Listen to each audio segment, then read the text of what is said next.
Hi, I'm Shelly Vincent. I am the employing broker and market leader for HomeSmart for the state of Colorado and vice chair of REcolorado and chair of MLS policy. And today I have a very special guest with me, Mr. Al Galperin. I have known Al for many years, and I'm very excited to have him on our podcast today. He has a wealth of knowledge he can share with us about the industry, and we're going to be talking about agents and what makes our top producers always our top producers and what we can do to stay on top of the market. So Al, could you please introduce yourself to everyone? Thank you very much, Shelly. My name is Al Galperin. I am the employing broker of Realty One Group 5-Star in Denver, Colorado. How long have you been in the industry, Al? I have been in the real estate industry about 30 years. Really? Where'd you start out? I mean, what inspired you to get into real estate? After a career in retail, and the last company that I worked for, the company went bankrupt, and so after putting in about 5 years of time with them, I decided that I didn't want anybody else to affect my future and how I do things. And so as I did my research, I knew a couple people that were in the real estate industry and thought that it would be a good thing for me to get into. Okay, and it seems that you found some good success early on. Well, the kind of the old rule applies, and it's kind of funny. It's been the same rule for 30 years. Out of 10 people that will get into the real estate industry, maybe one or two will make it through and be successful. It's a tough business. It always has. It was 30 years ago, and it is today. So. Okay. And you went into management fairly quickly, managing brokers. How did you move from an independent agent into more employing broker, managing broker positions? Well, I started with, I don't know, I'm assuming I can say the company name, but a company called Van Skok. They were around in the old days. They were actually one of the big players here in town, and so I started with them and hung my license with them for the first 2 years as required. And after that, I decided that I wanted to go more independent. So as I did more research, I was going to actually open up my own metro broker company. And while I was in the process of talking to a specific location, the owners of that location thought that I would be a good fit to, at that time they had approximately 30 agents, and which was out of the metro broker model because it's more of independent, single, double people companies. So, but I thought there was an opportunity for me to learn more about the business, especially the management aspect of it, and joined them, and we grew it to 60 agents, and that's how I kind of started my management career in real estate. Okay, and these days you are, I guess, are you still on professional standards committee? I am. But DMAR stopped doing the professional standards, and so therefore Colorado Associates Realtors has taken it over, and I'm actually going to do their professional standards class in, I believe it's this month. So we'll take that, and I want to continue on because that is definitely something that I enjoy to do. So, and I've been with DMAR. I was a part of the professional standards for over 10 years. So. Okay, that's great. And guess what? I'm on professional standards committee for CAR. So welcome. See, we always get to work together. Just great. And so, most of you don't know this. As part of my growth in my career, I was actually, worked for Al. For Realty One Group 5-Star for a couple of years, and I really enjoy my time. Al has been a great mentor to me, and it really helped in the learning process of managing agents, recruiting, things like that. And so, we saw a lot of agents come and go. And what do you think the reason is that so few agents make it after 5 years? Well, for one, I will give them credit for making it for 5 years because we see, unfortunately, we see a lot of agents that get in this business and they actually get out between years 1 and years 2. A lot of it is not being prepared. A lot of it is not doing the work that needs to be done to be successful in this industry. Real estate's always been about relationships, And I know with technology and everything, some agents think that they can kind of hide behind a computer and kind of do all their marketing and all their pieces and stuff like that, which, that's a part of it. You can do it, but it's still face-to-face. I mean, it's still relationships. It's still, people need to feel comfortable with you, because we're still talking about probably the highest expense that a person's going to buy in their lifetime. So, it's very important that you're a part of that. Yeah, I've always said that just posting to Facebook and doing your social media will keep you busy, but it's not productive. Correct. And so it's just one part of a business model of success. And so one of the things I've noticed is my top agents are always my top agents, regardless of the market conditions. Why do you think that is? It's funny that you should ask that, because if you kind of watch them, and granted, my top agent, right, currently, well, I don't see him a lot, but he is so engaged in his community that he found a niche, and through that, he has been so successful. It's just been amazing how he's kind of the go-to guy in his community. Yeah. So. Well, and that brings up a good point. Is when I was growing up, the local realtor or realtors were the Little League sponsors. They sponsored the parade floats. They were, always in the community, and you don't see that anymore. What do you think happened? I still think it does happen to a degree. I know that I've seen some of our agents continue to do like neighborhood sponsorships, like a picnic maybe. Yeah. I've seen hay rides. I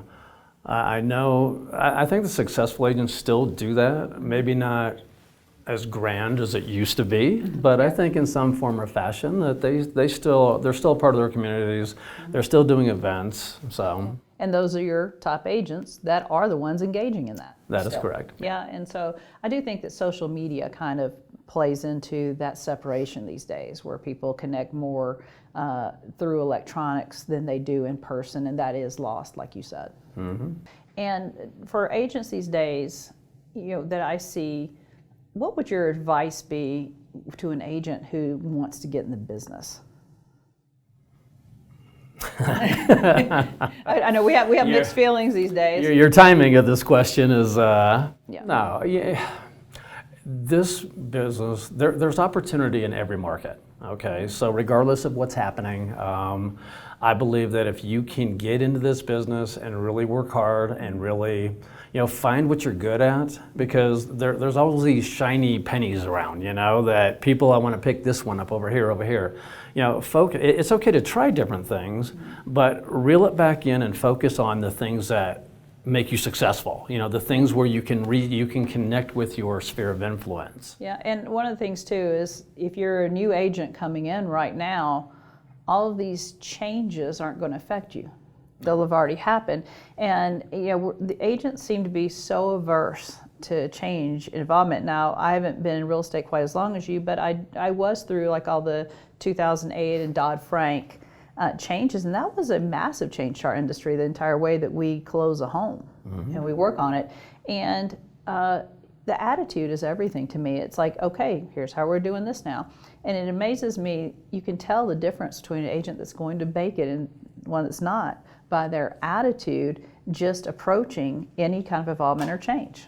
Well, and that's the key right now, is that an agent's attitude. If you are going to be an agent that the sky is falling, the world's crumbling, you know what? No one's going to want to work with you. So if that's what you're portraying.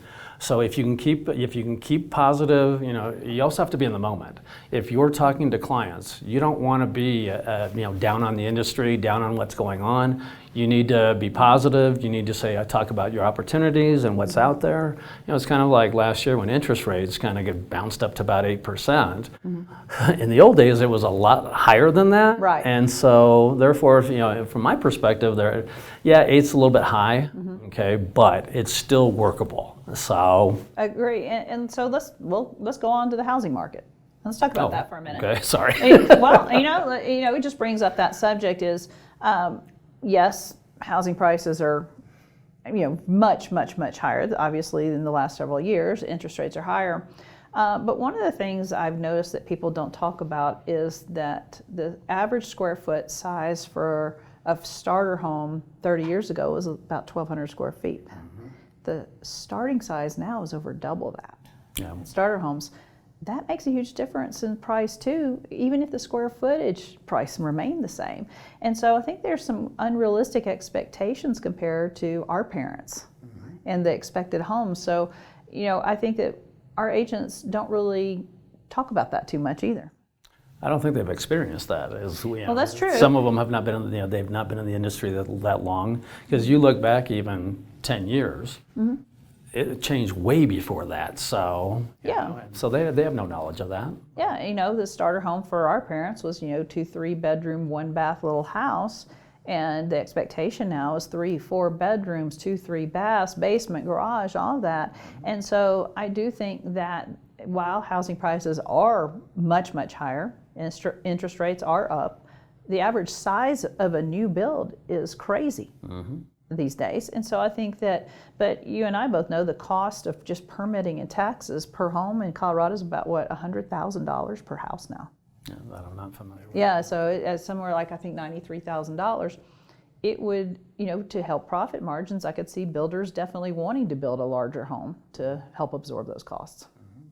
Or you need to find an area where they can maximize how many houses they can put there, and maybe at a smaller profit margin. So, which would help the industry out considerably. Yeah. So with your top producing agents, one of the things I've noticed that it has been, I'm trying to think of the right word for this, a little bit of a challenge for me is how low the bar of entry is into our industry. And so, what are your thoughts on that? I have two thoughts on that. I think it's good from the standpoint of for the folks that maybe you weren't as good at school, and I'm going to put myself in that category because school was not my thing growing up. It truly wasn't. And I knew after I tried my second college and bounced out after not very long, I knew at that point in time that for the rest of my life I was gonna have to work hard. And I bounced around the supermarket chain for 10 years, did another retail outlet for another 5 years. And again, that's when this opportunity to get into real estate, and I was, and I'm happy that at that point in time that the entry level was a little bit lower. But, because I saw the opportunity that was available to me moving forward. But, you're right. I mean, 168 hours of real estate school to be able to get your license is not a lot in the scope of things. So I absolutely agree. And, so many agents come into the business thinking it's easy money. Why do you think that is? I think they've experienced at some form or fashion, whether it be by conversation or whether they actually bought or sold a house, they saw how much their real estate agent made, and they're like, my God, that's a lot of money. And what really did they do? And I think us as real estate professionals need to do a better job with communicating our value proposition, what we do for our clients. I mean, there's so many little steps along the way from start to finish with a real estate transaction, even before the real estate transaction starts happening. There's so many things that we do that the public's just not aware of. So.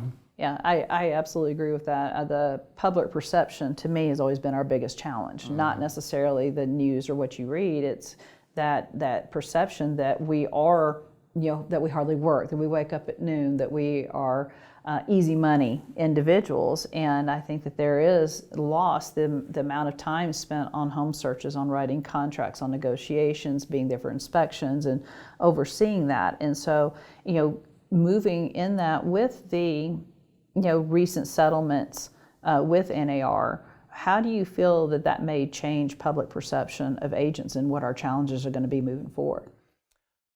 I honestly think that if any public member decides to take on this challenge and do this on their own, I think they're going to find that our profession, our industry, our contracts, our transactions from start to finish are not as easy as they think it is. Yeah. I think there's going to be a lot of problems. I believe that, following contractual dates and deadlines, I mean, there's so many different intricacies of a contract that, I don't think they realize that. And when they miss some things or they end up potentially losing earnings, I mean, there's so many traps, let me just say, within the body of a contract, where they could end up losing a lot of money. Yeah. And who's really going to represent them? And that's how this whole thing got started. Was buyers were not represented in the older days, okay, and therefore they were getting in the mix of these high-end properties, and a lot of money's being exchanged, and they didn't know what they were doing. Yeah, I've always considered it similar to going into court without a lawyer. Exactly. Why would you do that? Exactly. And so, let's talk about the agents. What do you think the agents can do to better communicate their value? I believe that there's so many things that we do. They should have something in writing, okay, and something that they can actually give to their clients, okay, to see exactly what they do. Because I think that's missed. Like I said, they don't really see. We do. There's so many things that are done behind the scenes that an agent is working on or taking care of and doing just to make sure that their client's protected. So, communication and some form of written documentation, I believe, would be really great. Yeah. Other than the contracts. So, and to, I guess, take it to the next level, you and I are both employing brokers. And I know you to be very involved and keep up with all the latest news and reading, but I come across a lot of other people in our same positions that haven't done so, and so that seems to be a huge challenge to me. A lot of this responsibility falls on the employing brokers and leaders to help communicate this and support their agents in this way. If you could say some advice for other employing brokers, what would you say? I would say that you have to communicate. The communication that we expect from ourselves to our clients is the same that we have to give to our agents. You have to keep them updated. They're independent contractors. We can't, force them to really do anything because they're not employees. But I believe that you have to offer them a wealth of knowledge. You have to keep them updated. You have to keep them educated because that's what we expect from them to do with their clients. Yeah, exactly. So it's just a nice circle that they have to happen. Yeah, and so you and I are both very involved in the associations. And what role do you believe the associations have played in supporting agents and helping them more for the classes they offer, things like that? My concern is maybe agents are members, but they don't get involved. Correct, and that we see that a lot.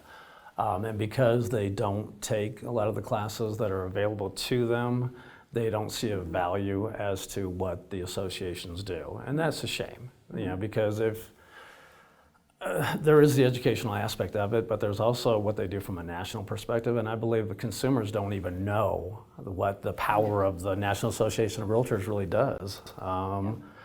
For not legal stuff, but not really, I don't want to say politically or anything like that. Well, 80% of all money spent by the NAR is for lobbying. Yeah. And even at the local level, we're talking about maybe misguided legislation.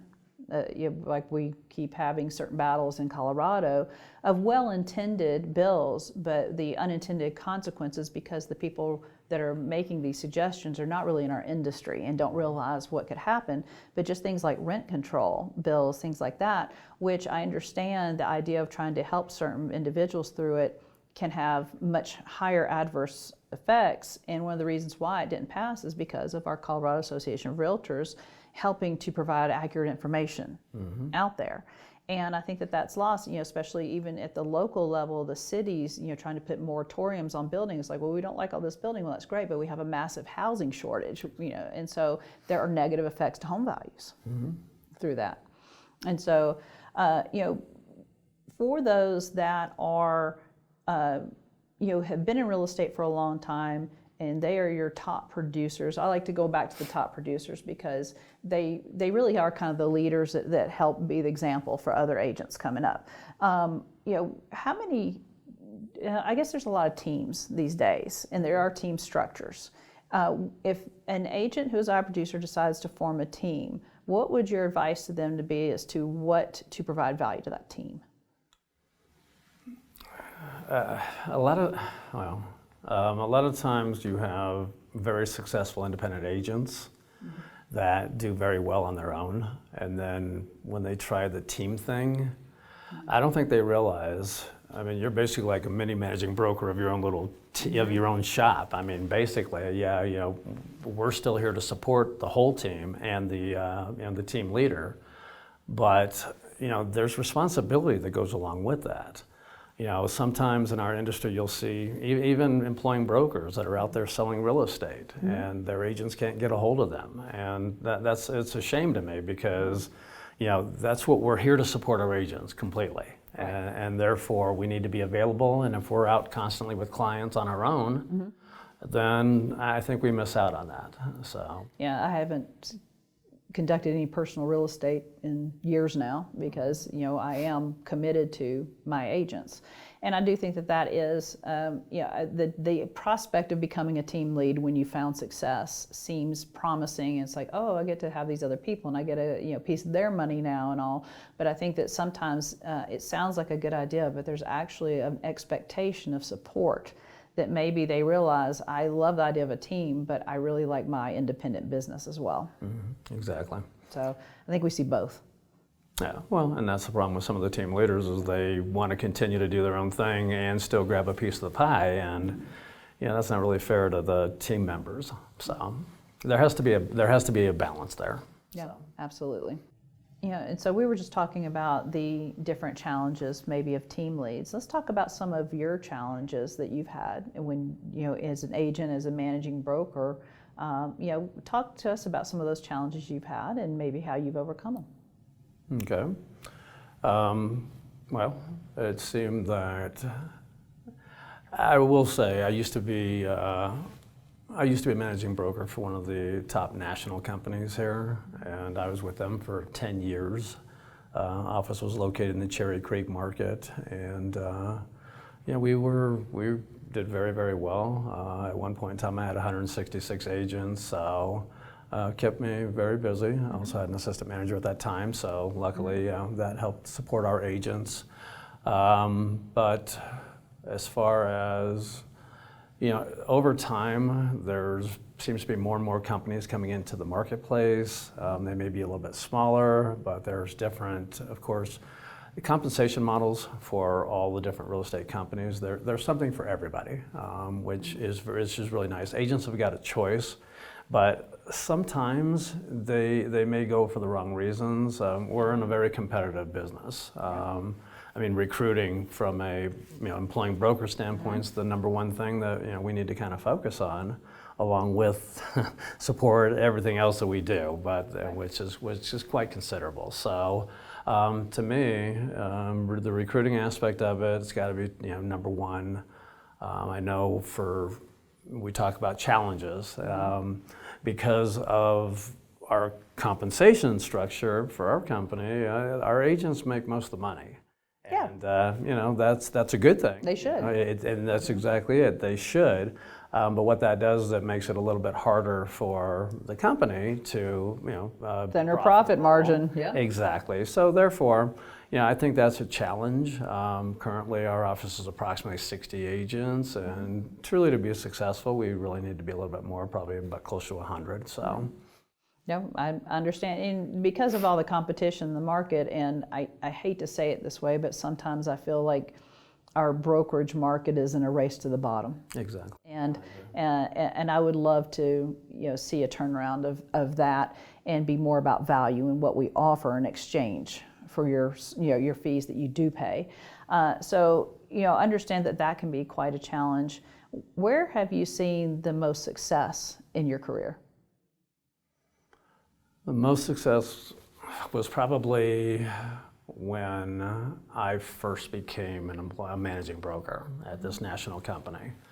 At the time I took over, there was 30 agents maybe. 20 of them were part-time, with 10 just, there was a few top producers, but nothing major. So Within the year, when we built that office to over 100, and we luckily or fortunately, I should say, there were some awards that came along with that, but as you and I both know, I'm not really good on talking about that. So. Yeah, you're definitely shy about talking about yourself and your successes, and I appreciate you coming on today because I know that this is not exactly your cup of tea, but you have a tremendous amount of experience to share, and so I wanted to share as much as we could. Let's talk about. I want to kind of go back to the different brokerage models and platforms for a minute, and we see a lot of changes with agents, and it seems that agents move to just brokerage sometimes, and I'm trying to understand what that draw is and what you think causes agents to change brokerages. I think sometimes they get recruited, they get a marketing piece, they get a phone call, something like that, telling them that the grass is greener somewhere else, and they're going to make them successful and do all these things. And unfortunately, when the agent gets there, it's not exactly what they say, and so I'm not sure how, what an agent can truly do to make sure that they don't get caught in that, because the last thing that an agent wants to do is bounce around throughout their career. Yeah. And we've seen that. I mean, I've seen agents that have been with 7 to 10 companies, and every time you move, you hurt your business. So. Yeah, and I think at some point, and this is something that I teach my agents, is that you are responsible for your success. And you need to pick a brokerage based on your support that you get, how quickly you get responses, and your questions answered. And I think that there's some type of misconception that I'm going to move here so my business is going to be better. Exactly. And at some point, an agent has to take personal responsibility for their success. They have to look in a mirror, because the only person that's in charge of their success is themselves. Exactly. And so, yeah, you can bounce around, but if you're going to continue to do this business the way you were at the prior company, nothing's going to change. It's going to be the same thing. Yeah. So. And you and I share a few similarities of how we practice business that I think that would be a great thing to share with agents here. Is you and I both are the type of people that wake up early. In the mornings. We both are in our gyms working out. We're getting our exercise. There is a certain responsibility that we've taken to have success. And I understand, you and I both have a better structure. We kind of have normal work hours and business hours. And agents, that are all independent, they're not required to be in an office a certain time. They're not. And so I think that there's a certain extra step that successful agents have to take personal responsibility for their schedule, their lives, and what are you doing on a day-to-day basis. And I do see people like you and me that do these things having greater successes. I think that you have to have some structure in your life. I know myself personally, I wake up at 5:30 every morning. I have quite a few little animals around the house, so I do make sure that they're taken care of first. But my first thing is I do go and I work out first thing in the morning. I do that 5 days a week. I do have a dog that I also walk after that 7 days a week, multiple times a day. Being in charge of your own time, though, I mean, kind of something you said a little bit, just a little bit ago, is sometimes we don't have that. I mean, we're in our offices. I'm in my office all day, 5 days a week. I'm on my cell phone. They call me up until 10 o'clock at night. I think that's reasonable enough to be able to take a phone call. So he's more generous. Mine turns off at 8. Mine's till 10, and that's 7 days a week. So, and I get a lot of calls on weekends and nights. So, but that's just part of the program. That's part of why. In this business, you have to have a passion. Okay, you have to be passionate about what you do. You have to be passionate about the support and everything like that. Yeah. Which I'm like I'm making noises over here, so because of my passion. But no, I do believe that this business, you have to want to do it. I mean, because it can be challenging. It can be frustrating. You're on call basically 7 days a week. would say 24 hours, but that's not the case, at least until 10 o'clock at night for me. So not everybody is made to do that. And I think through the course of time, that's how you, at least from my position, I believe that's where the longevity comes in, is I've always been like this, and hopefully people can see that. So. Well, I'm going to pose a question to you that you and I might have different answers to, but the more information, the better. What do you think the biggest challenges are to the perception of our industry is right now, and what can agents do to change that? Our industry is, I mean, I don't want to say it's gotten a little unprofessional, but unfortunately I've seen some of the attire that's been, agents wear out there. The days of suits and all the ties and all that, those have been gone for a long time, right. You know, but there still needs to be some professional representation to you, you know. Yeah. And I think that's kind of slacking. You also need to be cognizant of people's time. You know, coming up, showing up late, that's an issue. Yeah. And that drives me crazy because, you know, respect somebody else's time too, just like you should respect your own.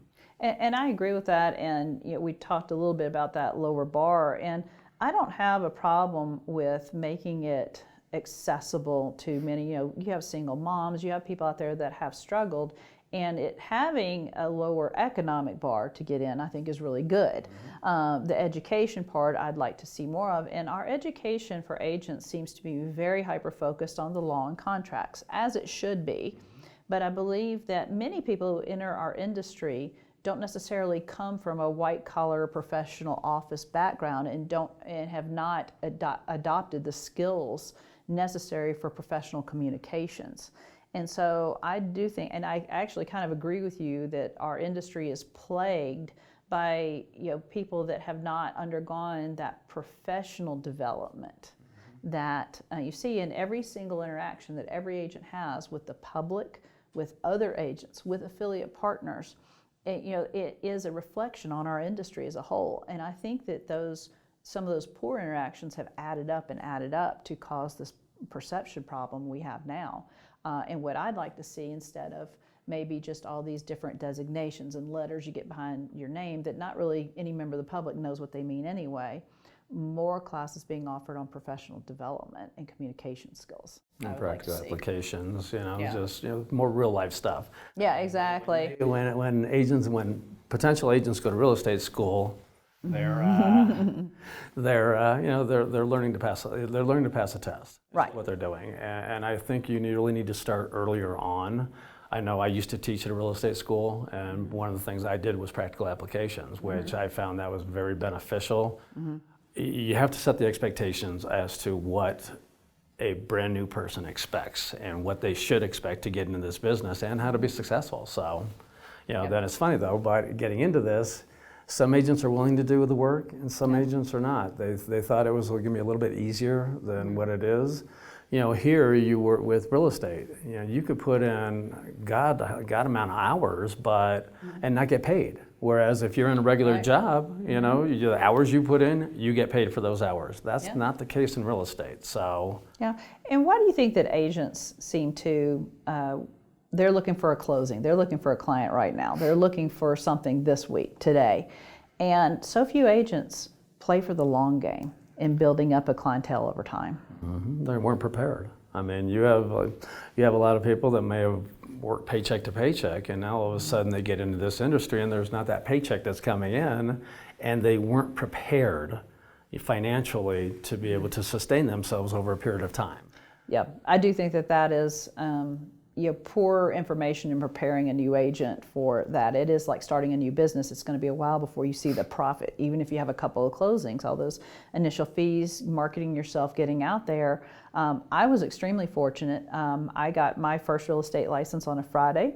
My broker put me in an open house on Saturday, and I sold that house to a buyer that came there, and got another buyer. And once I got that check, I sat back and I took some time off, and that money ran out really fast, and then I was scrambling, and it put me in a horrible position financially, but luckily I learned my lesson quickly. Well, and if you don't mind, if I can share a little story here, one of my old top agents, very, very successful, and what he would do is, towards the end of the year, he would shut down basically from the end of November and take the month of December off. Well, I was telling him, I'm like, you know, that's going to catch up to you one of these days, and it did actually catch up to him, because what happened was he didn't continue marketing, he didn't continue doing the things that made him successful. Therefore, it took him probably until March of the following year. Wow. Just by taking that 1 month off. Yep. It took him 3 months to get back to where he was at, and you know, he learned a valuable lesson doing that. Yeah, but he did do it again. Exactly, that's exactly it. It's okay to, I mean, Yeah. you have to take time off, because this business can be so time consuming. Yeah. And just swallow you up. But you know, you have to take that time off. You got to get refreshed. You got to get recharged. So, but don't do it for a long period of time, because things still have to happen. And there's so much technology entering our industry right now. I mean, every single day, and you know, I teach on AI and crypto, and every class I do, I have to update my slides because there's something new. How do you feel that AI, or what role do you believe it's going to play in our industry? From a supportive role for a creative role, I believe AI is definitely going to help. A lot of times we're not professional writers, we're not, you know, developers and stuff like that. So I think AI is going to help us with some of that communication, some of the marketing pieces. We've already seen that some agents are using it consistently to be able to put, you know, nice verbiage together. But the bottom line is, you know, people still want to see houses physically. You know, they're still going to need agents. Real estate agents are not going to go away. You know, our roles are going to change a little bit potentially, but they're not going away. This is too important of America. You know, I mean, this the American dream and stuff like that. So it's too important for the part that we play in it. So. I agree. Well, thank you so much for joining us today. We covered some great topics: professionalism, the future of our agents, what great tips for team leads, and you know, what makes an agent successful. So we really appreciate you joining me today, and thank you all for coming.